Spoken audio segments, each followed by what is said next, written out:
How to set up recurring meetings in Zoom. Hey everyone, welcome back to the channel. If you are new here, don't forget to hit the subscribe button and turn on the notification bell to not miss any updates. So, do you need to host the same meeting every week, month, or on a custom schedule? Then Zoom makes it easy to create recurring meetings. Let's dive right in.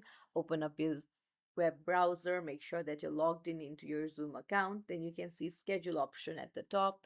Just tap on it and then you can put in the meeting name, description, you can put in when.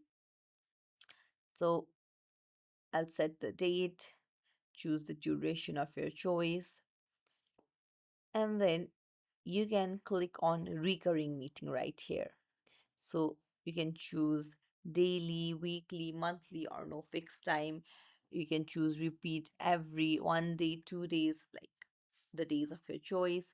And then you can even choose the end date, or you can set it to no end time and do it manually later, or you can also choose after how many occurrences. So it's as simple as that. You just need to hit save after you have put in all the details, and your recurring meeting in Zoom will be set. If you found this tutorial helpful, don't forget to hit the thumbs up and subscribe to our channel. Thank you for watching.